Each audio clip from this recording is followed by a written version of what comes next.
삼국지 연의를 보면 총나라에는 수많은 명장, 용장, 지장들이 나오는데요.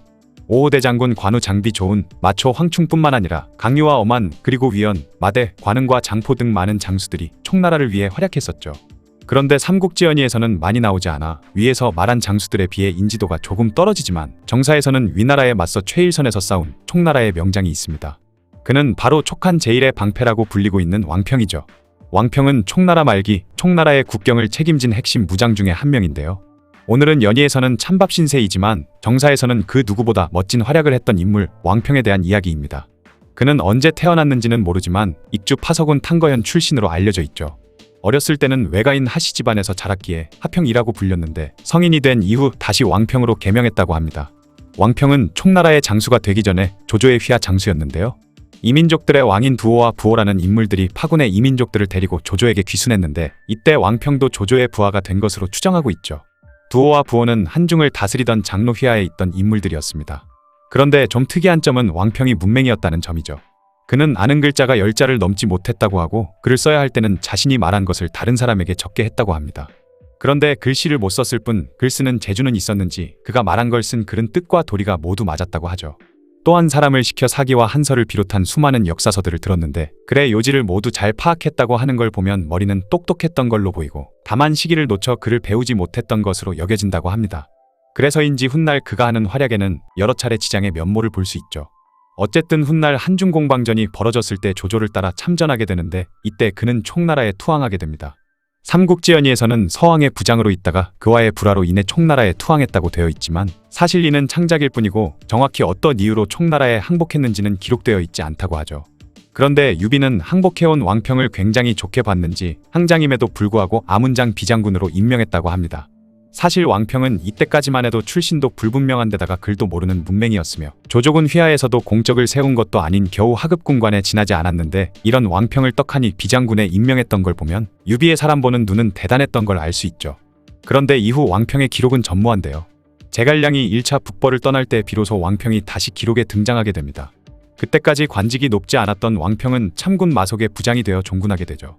이때 위나라 장수 장압이 가정을 향해 진군해오자 제갈량은 마속에게 명해 그곳을 막으라 지시했는데 1차 북벌의 운명을 좌우할 가정전투에 왕평이 참전하게 됩니다. 그런데 가정에 도착한 마속은 제갈량의 명령을 어기고 산으로 올라가 진영을 세워야 한다고 주장했고 이에 왕평은 산에 군이 주둔한다면 병사들이 이동하기에도 번잡하고 만약 적이 공격해 올 때 빠르게 대처할 수 없을 거라며 계속해서 다른 곳에 주둔해야 한다고 간언을 했죠. 하지만 마속은 왕평의 말을 듣지 않았고 산 위에 진지를 세우게 됩니다. 그리고 얼마 안가 장압군이 가정에 도착해서 산 위에 마속이 진을 친 걸 보고 옳았구나 여긴 장압은 즉시 마속군의 보급로를 차단했고 이에 산 위에 마속군은 식수가 떨어져 얼마 못 가 탈진 상태에 빠지고 말았죠. 이에 이 틈을 노린 장압의 군대는 곧장 마속을 공격했고 그렇게 마속이 이끄는 촉군은 개박살이 나고 말았습니다. 마속이 산 위에 진지를 세운 것이 얼마나 어이없었는지 위군 쪽에서도 이걸 의아하게 생각했었다고 하죠. 어쨌든 마속을 포함한 모든 장수들과 병사들은 장압의 공격에 뿔뿔이 흩어지게 됩니다. 이때 오직 왕평이 지휘하는 1000명의 병사들은 도망치지 않고 자리를 지킨 뒤 북을 치며 함성을 울리자 그곳에 복병이 있을 거라 생각한 장압은 더 이상 깊숙이 들어가지 못하고 철수했으며 그 틈을 타 왕평은 뿔뿔이 흩어진 병사들을 수습해 그나마 피해를 최소화한 뒤 철수를 할 수 있었던 것이죠. 장압군의 공격을 받자마자 최고 지휘관이던 마속은 무책임하게 달아나 버렸고 다른 장수들도 혼란을 수습하기는커녕 도망치기 바빴을 때 유일하게 왕평만이 도망치지 않고 순간적인 기지를 발휘해 위나라의 뛰어난 장수인 장압을 당황하게 하면서 급박한 상황을 수습했던 걸 보면 이 가정전투에서는 왕평의 담대함과 책임감 그리고 훌륭한 통솔력과 지략을 엿볼 수 있었습니다. 그렇게 제갈량의 1차 북벌이 허무하게 실패한 뒤 이후 마속은 사형에 처해졌고 제갈량과 조은도 벼슬이 강등되었으며 그 외에 장유와 이성 등 대부분의 장수들이 처벌을 받는 와중에 오직 왕평만이 승진을 하게 되었죠. 그는 토구장군이 되었고 정우에 봉해졌으며 촉한의 정예부대인 무당비군 5부를 지휘하게 됩니다. 그런데 왕평은 이민족의 왕이던 두호와 부호를 따라 조조에 투항했고 촉에선 이민족 부대를 통솔하게 했기 때문에 그가 이민족이 아닐까 하는 추측도 존재하고 있죠. 어쨌든 모두가 처벌받고 있을 때 홀로 승진을 했던 걸 보면 왕평의 활약이 얼마나 대단했었는지 짐작할 수 있습니다. 이후 그는 231년 제갈량이 4차 북벌을 떠날 때도 참전하게 되는데요. 제갈량은 기산을 포위한 뒤 왕평에게 따로 군사를 주어 남쪽을 지키게 했죠. 그리고 제갈량과 사마이가 상규에서 만나게 되지만 전투가 벌어지지는 않았고 사마이는 오직 방어만을 외치고 있던 상황이었습니다. 이때 장압과 가오 위평 등 많은 장수들이 사마이에게 왜 총나라와 제갈량을 호랑이처럼 무서워하냐 천하의 웃음거리가 되면 어쩌려고 그러냐 라는 등 나가 싸울 것을 요구하게 되죠. 그러자 사마이는 장수들의 요구를 받아들여 자신이 직접 제갈량을 공격할 때 장압에게는 남쪽에 주둔하고 있던 왕평을 공격하게 했습니다. 하지만 장압은 왕평을 뚫어내지 못했고 결국 물러날 수밖에 없었죠. 장압은 당시 위나라를 대표하는 장수였지만 가정전투에서도 그렇고 유독 왕평에게 약한 모습을 보였던 것입니다. 그렇게 4차 북벌 때도 왕평은 제갈량의 기대에 부응하며 위나라 공격을 잘 막아냈지만 보급 문제로 인해 북벌은 실패하고 말았죠. 그리고 이어진 5차 북벌 때도 왕평은 제갈량과 함께 참전하게 됩니다. 하지만 결국 제갈량이 사망하면서 5차 북벌도 실패를 하고 마는데 제갈량 사후 수습 과정에서 왕평은 또다시 총나라를 구하는 엄청난 활약을 하게 되죠. 제갈량이 죽자 양희는 제갈량이 살아있을 때 내렸던 명령과 절차에 따라 전군 철수를 준비하고 있었습니다. 그러자 평소 양희와 사이가 좋지 않았던 위원은 철수를 거부하면서 촉군 안에서 내분이 일어난 것이죠. 위원은 먼저 남곡구를 선점하고 후퇴하는 양희의 군대를 공격하려 하고 있었는데 이에 양희는 왕평을 보내 위원을 공격하게 합니다. 그리고 왕평은 위원의 군대와 대치를 하게 되는데 이때 위원에게 크게 공이 죽어 그 시신이 아직 식지도 않았는데 너희 놈들이 감히 이처럼 구느냐라고 소리쳤죠. 그러자 위원에게 잘못이 있다는 걸 깨달은 병사들은 모두 달아나 버렸고 병력이 없어진 위원은 아들 몇 명과 함께 한중으로 도망치다가 마대에 의해 죽임당하고 말았습니다. 하마터면 촉군끼리 큰 내전이 벌어질 수도 있는 상황에 왕평의 외침 한마디로 아무런 피해 없이 마무리될 수 있었기에 거의 나라를 구했다고 할 정도의 활약을 한 셈인 것이죠. 이후 왕평은 한중 방어의 실질적인 책임자가 되는데요. 거기 장군 오이를 보좌하던 왕평은 나중에 오이가 죽자 한중을 방어하는 사령관이 됩니다.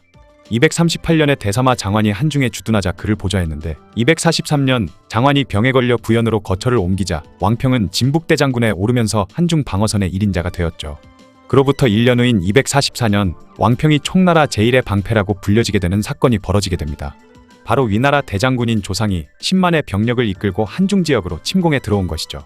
총나라에서 조상의 침공을 알아차렸을 땐 위나라의 선봉은 이미 한중에 코앞까지 와 있던 상황이었습니다. 이는 230년의 조진의 총나라 침공 이후 14년 만에 이뤄진 위나라의 대침공이었고 당시 한중에는 3만 명 정도의 병력밖에 없는 상황이었기에 왕평뿐만 아니라 한중을 방어하던 많은 장수들이 당황하고 있는 상황이었죠. 당시 총나라에는 부연의 장환과 강유 등 총나라 주력군이 주둔하고 있는 상태였기에 그들이 지원군으로 올 때까지 시간을 끄는 것이 매우 중요했고 어떻게 해서든 지연전을 펼쳐야 했습니다. 그렇게 군사회의가 열리고 많은 장수들은 낙성과 한성까지 모든 병력을 물린 뒤 우리는 성에 들어가 죽어라 방어를 하면서 장환과 강유가 주둔하고 있던 부연에서 지원군이 올 때까지 버티자라는 계책을 내놓았습니다. 하지만 이때 왕평의 냉철한 판단력이 발휘되는데요. 왕평은 부연에서 한중까지 거리가 멀기 때문에 군사들을 물리고 방어만 하다가 만약 성이 함락되게 되면 끝장이라며 소수의 병력이라 할지라도 험한 총나라의 산악지형을 이용해 적의 진군을 지연시키고 부연에서 지원군이 도착하면 공세로 전환하자는 계책을 내놓은 것이죠. 이는 유비가 살아있을 때 한중 수비 전략이라고 제시했던 계책으로 소규모 부대들을 험한 산악지형에 촘촘하게 배치해 끊임없이 적과 소규모 전투를 벌이면서 적의 진격을 지연시키고 나중에 후방에서 지원군이 도착하면 공세로 전환해 적을 요격하고 그 사이에 수비군이 적의 퇴로를 차단하는 방식의 계책이었던 것입니다. 이에 대부분의 장수들은 왕평의 계책에 의문을 가졌지만 오직 유민이라는 장수만이 왕평의 전략이 맞다고 생각해 즉각 왕평과 작전을 실행했죠. 왕평은 먼저 흥세산을 점거해 100여리에 걸쳐 엄청나게 많은 총나라 깃발을 꽂아 병력이 많아 보이게끔 수를 부풀렸고 적은 병력으로 험하고 좁은 산길을 틀어막아 적군이 쉽게 진격하지 못하도록 했습니다. 그렇게 왕평이 주장한 지연전은 딱 맞아떨어져 위군은 흥세산을 뚫지 못하고 전쟁은 지지부진해졌죠. 위군은 제대로 된 전투 한 번 치르지 못했지만 심각한 보급 문제에 시달렸으며 이미 소나 말, 당나귀 등이 죄다 죽어버렸다고 합니다. 이후 왕평의 예상대로 부연에서 비이가 이끄는 지원군이 도착했고 곧장 공세로 전환한 총나라군에 의해 위군은 큰 피해를 입고 퇴각해버렸죠. 그렇게 왕평의 탁월한 계책으로 또다시 총나라를 위기에서 지켜낸 것입니다. 흥세전투가 조상의 실각, 사마시의 집권, 서진의 건국을 가능하게 했다는 전투라는 이유로 일부 사람들은 관도대전, 적벽대전, 이릉대전과 함께 삼국지 4대 대전으로 넣어야 한다고 주장하기도 하는데요. 하지만 삼국지연의에서 왕평이 맹활약한 이 흥세전투는 등장하지 않는다고 하죠. 어쨌든 흥세전투 이후 왕평에 대한 기록은 없지만 4년 후인 248년 세상을 떠났다고 기록이 되어 있습니다. 그는 비록 문맹이었지만 웬만한 장수들보다는 더 뛰어나고 훌륭한 전투 능력과 통솔력을 가지고 있었던 장수였던 것 같네요. 왕평의 성격에 대한 기록도 남아있는데 그는 항상 법도를 지키며 행동했고 말할 때는 농담도 하지 않았다고 합니다. 심지어 언제나 바르게 앉아 하루를 보냈기에 무장의 모습보다는 선비에 가까운 모습을 보였다고 하죠. 하지만 그의 말투는 너무 직설적이고 거침이 없어서 그의 말을 듣는 사람들은 그에 대해 좋지 않은 오해를 하고 있었다고 합니다. 여담으로 총나라에는 구부라는 왕평에 버금가는 뛰어난 장수가 있었는데 기록이 없어 무슨 활약을 했는지는 알 수 없지만 당시 사람들은 전에는 왕평과 구부가 있더니 후에는 장익과 요하가 있구나 라고 말했다고 하죠. 그만큼 당시 사람들에게도 총나라 제1의 방패로서 인정받고 있었던 것 같네요.